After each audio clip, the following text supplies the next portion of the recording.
भगवान कहां पधारते हैं? जब मां यशोदा जैसी हो और पिता नंद बाबा हो, तब गोविंद आता है।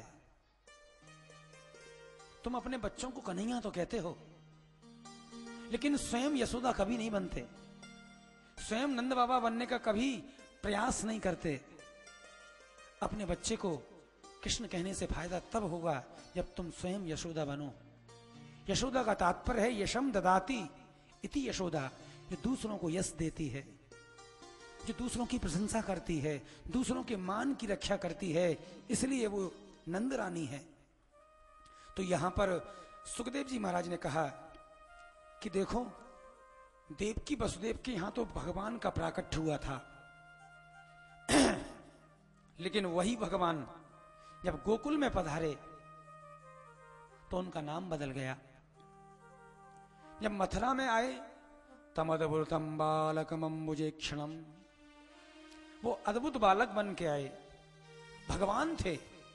लेकिन जब गोकुल में पधारे तो कहा कि नंद बाबा के यहां भगवान नहीं आए। नंद बाबा के यहां कौन आया? वही कृष्ण मथुरा से चल के गोकुल में आता है। तो ये गोकुल का है। गोकुल क्या है? गांव। ब्रजमंडल का कोई गांव गोकुल है, वहीं कृष्ण पैदा होते हैं। और सारे भारत देश में, समस्त भूखंड में कृष्ण पैदा नहीं होते। ये हमारी भूल है। कृष्ण कभी गोकुल में पैदा नहीं होते। कृष्ण तो उस गोकुल में पैदा होते हैं जो गोकुल तुम लेके घूमते हो। वो गोकुल कौन सा है? इंद्रियाणाम कुल इति गोकुल। गो माने इंद्रियां, जो इंद्रियों का कुल है, जहां इंद्रियां एक साथ हैं। इंद्रियां कहां पर हैं? पंच ज्ञानेन्द्री, पंच कर्मेंद्री, पंच तन्मात्रा, पंच महाभूत, 21वां मन, 22वीं बुद्धि, 23वां चित्त और 24वां अहंकार।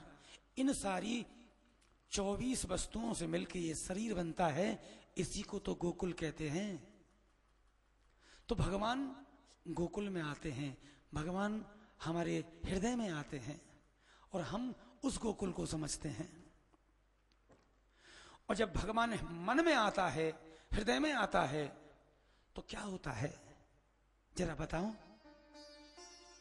जाता लादो महामन, मन में प्रसन्नता होती है, आनंद की अनुभूति होती है, भगवतीय भाव जागृत होता है। तो वसुदेव को तो भगवत प्राप्ति हुई, लेकिन नंद बाबा को तो आनंद आया। और आनंद कैसा आया? जैसे तुम्हारी अंजलि भाभी को आया।